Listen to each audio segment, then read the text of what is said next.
Now we've seen India respond with strikes, and Pakistan's Prime Minister has vowed to respond to the latest attacks. What are Pakistan's options? Well, I think the first thing to understand is that India launched strikes that targeted civilian areas, but it says with some plausibility that these civilian areas where groups like Lashkar-e-Mohammed and Lashkar-e-Toiba had bases. The strikes were limited. I mean, terrible death toll, but still limited strikes. At the same time that Pakistan and India engaged in aerial combat, each 125 aircraft were literally involved. The aircraft for both countries stayed either side of their border. They didn't cross the border, so they fired missiles at each other from a long range. Pakistan says that 3 of the sophisticated French-made Rafale jets were shot down and 2 other aircraft and a drone. Now, this is an important detail, apart from what it means in terms of understanding the military power of these nations and this equipment, because it means that Pakistan has an off-ramp. It can plausibly claim we've inflicted major damage on the Indians. They could launch a limited strike, perhaps, and there's reports of rocket strikes in Indian air bases, and then both sides could declare victory. That sounds like wishful thinking, but it's a very plausible way of de-escalating, because if Pakistan goes beyond this and says, no, we have to strike back harder, which is what the political rhetoric at the moment is saying, the danger is that they lose control of what happens next. And that is the danger, that, there is so much concern that both sides are nuclear armed countries. What's your sense of how this will play out? I think it's reasonable to hope that they're going to de-escalate, because both sides have a very strong reason to want to do that. And both sides can plausibly claim that they've, a sort of victory where they've established a response. It's embarrassing for India to have lost these aircraft, if this is confirmed, but at least leaves Pakistan with an off-ramp. But, Gabriella, we're not living in ordinary times. We don't have the normal assurance that America will step in and use back-channel diplomacy through both countries that it has friendly relations with to de-escalate. That level of confidence is not there at the moment. We've got this terrible war between Russia and Ukraine, where Pakistan and India have taken different sides.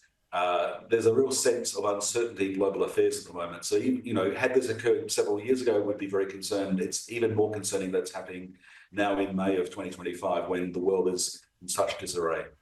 Well, the US President, Donald Trump, has spoken about the conflict. Let's just take a listen to what he had to say. India and Pakistan, what's your position? Oh, it's so terrible. My position is I get along with both.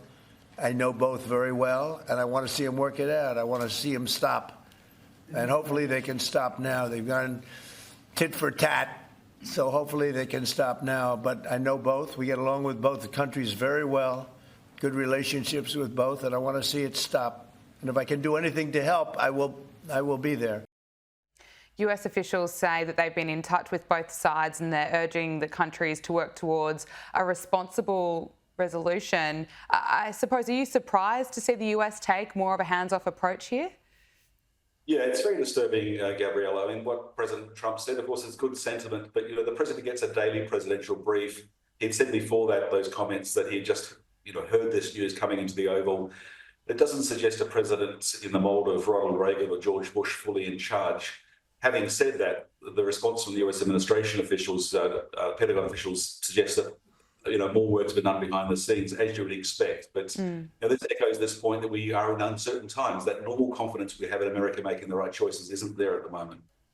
You say we're in uncertain times. Is it likely that other terrorist groups could see this as an opportune time to strike? Absolutely. We've got a terrible situation in Afghanistan where Al-Qaeda and Islamic State both have very strong presence. The troubles in Pakistan, which this could escalate, lead to a porous border. Of course, we've got the tragedy of the Middle East, Islamic State surging across eastern North Africa. There's lots of reasons for somebody to feel that now is the time, if they're drawn to these extremist groups, are involved in their networks, to feel that now's the time to launch a strike. This is a moment of opportunity. And I just have to ask, I suppose you are confident, though, that we are going to see tensions de-escalate?